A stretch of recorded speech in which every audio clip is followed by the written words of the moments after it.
I moved to town and immediately had to get a day job. Right.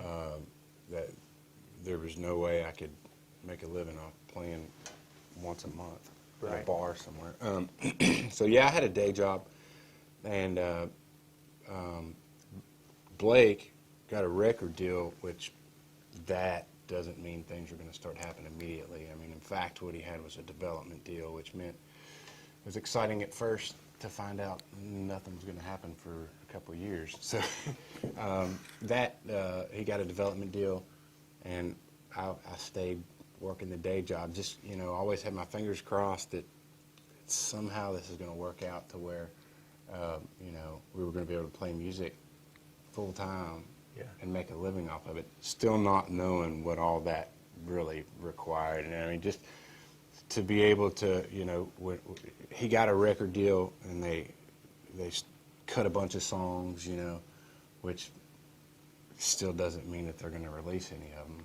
You know? Well, so they wound up releasing a single on him, and then when they released a single, the record company closed. They shut the doors the very week that they released Austin was his first single. Right. So you know, we're all sitting there waiting for you know, for this to happen. Well, they closed the doors of the record company. Well, Warner Brothers immediately put a bunch of it was Giant Records that Blake was on originally, and they took a bunch of those artists and signed them onto Warner Brothers. And luckily, the song went to a #1 for like 6 weeks, so that in fact, you know, did ensure us enough work for a couple of years. We still didn't know that, you know, how lucky we were, and how, you know, had that first song, you know, tanked, then, you know, we would have went on the road for probably long enough to, you know, to wear out the record company's radio tour budget. Right. You know, but his first single went #1. You know, there's a number of different ways you can do it. You know, I thought that my best avenue of getting with the people who were going to be doing the hiring was to get with as many artists as I could and get to know as many artists. I think that's just as important as you know, getting to know as many musicians, because the artists are the ones that do the hiring in the long run. Right. You know, so you can meet a bunch of musicians.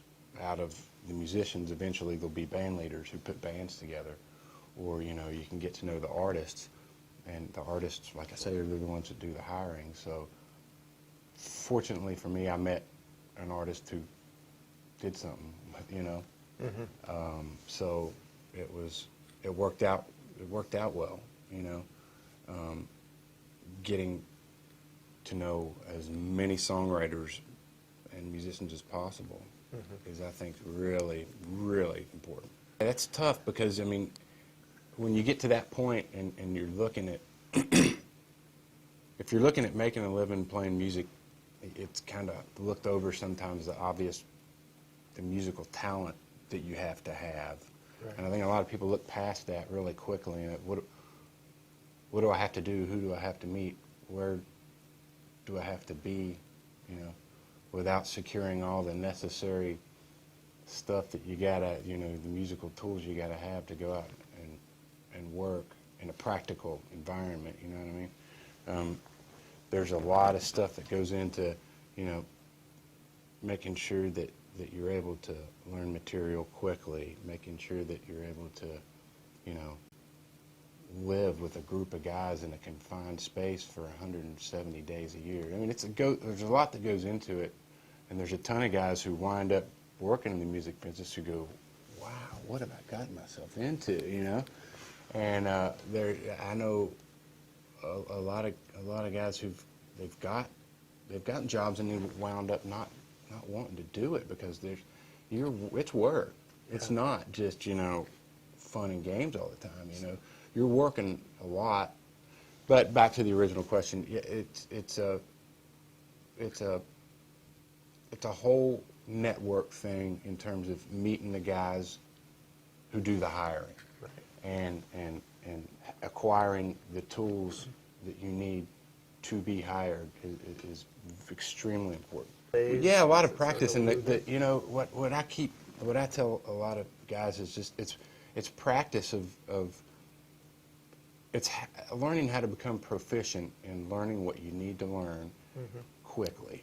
It's like if you get a call, like I'm Blake's band leader, and if we happen to need a musician, you know, I don't have time to call 10, 15 guys in for auditions. I need somebody who can know the parts yesterday. It's literally that type of a situation, you know. We don't have time. We're working all the time. Right. We don't rehearse. We play gigs, you know. So if I need let's say, for instance, a keyboard player, our keyboard player is also typically the position that handles the background vocals, the harmony vocals. So that guy that fills that position needs to know the whole set of music, not just on piano, organ, but he needs to be able to sing the background stuff. So you've got to come up with a proficient way to learn material now and to know it without, you know, reading charts all the time.